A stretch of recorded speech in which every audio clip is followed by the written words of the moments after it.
Scientific management theory. A scientific management theory is a management theory that explains and states that management should follow scientific approach to perform their work. Each task should be studied scientifically based on data collections, experiments, measurements, observation to find the one best way to perform each task efficiently. And management and workers should comply with the answers and outcome found through scientific research on how to perform a particular job. The scientific management theory was developed by Frederick Winslow Taylor (1856–1915) in his book The Principle of Scientific Management. Taylor was an American mechanical engineer, author, and consultant, developed during Industrial Revolution in the early 20th century. Taylor believed that work could be studied scientifically to find the one best way to perform a task efficiently.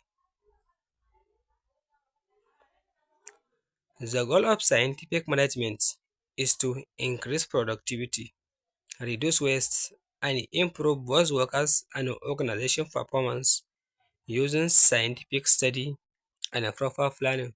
The goal of scientific management is to increase individual worker productivity and organizational efficiency by studying the work process closely and proper effective planning. Principle of scientific management theory. The scientific management was governed by the following principles: science, not rule of thumbs; harmony, not discords; cooperation, not individualism; maximum output in place of restricted; development of each worker to their greatest efficiency. Science, not rule of thumb. Replace all methods, trial and error, with scientific study. All work should be conducted by observing, measuring proof, and analyzing the best way to perform a task. In an organization, each task should be studied scientifically. Answers, outcome to be found on how to perform that job instead of applying according to your own personal experience, trial and error, which will cause waste of time and resource. Harmony, not discords. Encourage cooperations between workers and managers, not conflict. Both should work together for the organization's success. So managers and workers should be partners, not opponents. Taylor called of a complete harmony between workers and managers in a workplace. Both should work together and help each other in order to promote organizational success. Cooperation, not individualism. Both sides must work together, not separately. Management should guide and support workers. Workers should follow the scientific methods and cooperate with management. In an organization, both management and workers should cooperate to work together, not to separate one part of the task or one part of the segment of an organization. Both should cooperate to work together for the organization's success. Maximum output in place of restricted. According to Taylor, workers should produce as much as possible using scientific methods. The scientific approach answers found through scientific study on how to perform a particular job. Workers should produce as much as possible to produce the maximum output as they can with the scientific methods. Development of each worker to their greatest efficiency. Train worker scientifically for specific job suited for them. Work to the fullest of individual and organizations. So the goal is to help each person to become highly efficient and successful in an organization or workplace. A company will not use an employee as a means to help them to achieve their certain target or reach a standard. The company has a responsibility to help employee succeed in his job. For example, even if the employee leaves the job, it is a company responsibility to ensure that while he is working in an organization, he possesses a required skills or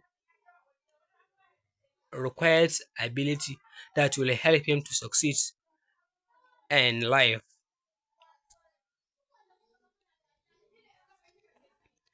Main element of scientific management: time and motion study. Studying how long each task take to find the most efficient methods and breaking down movements into small parts and eliminating waste, meaning that in an organization, the amount of time required to perform each task should be estimated and be known. Each movements motion in order to reduce the waste of movement, each time for each task should be studied accordingly on how to perform each process. Proper scientific selections and training. Workers should be selected based on their skills and ability for a specific job and then train properly.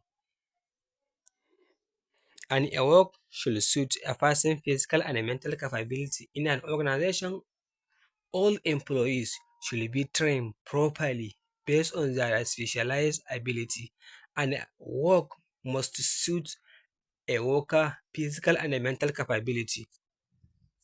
For example, a worker with a good eyesight and a steady hand is trained for quality inspections, not heavy lifting, and will be trained for that.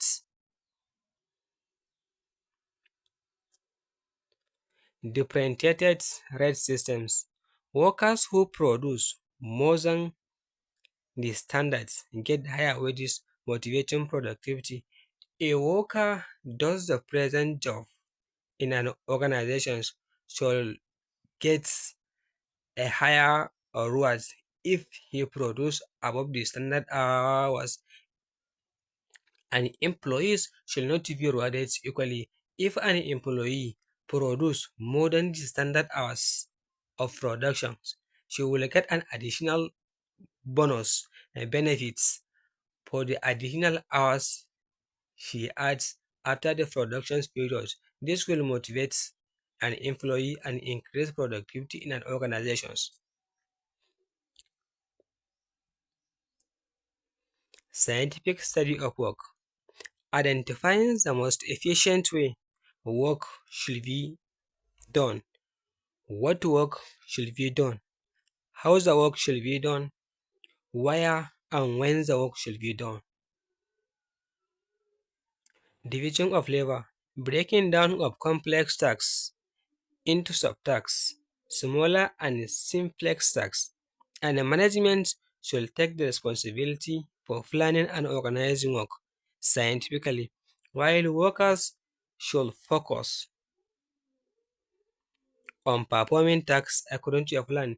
In an organization, every worker will be trained to specialize in a particular type of activities so that each broad works or the aggregate work should be broken down into small parts, and the management should take the responsibility for planning and organizing in organizations, while workers should comply and perform the work according to a plan.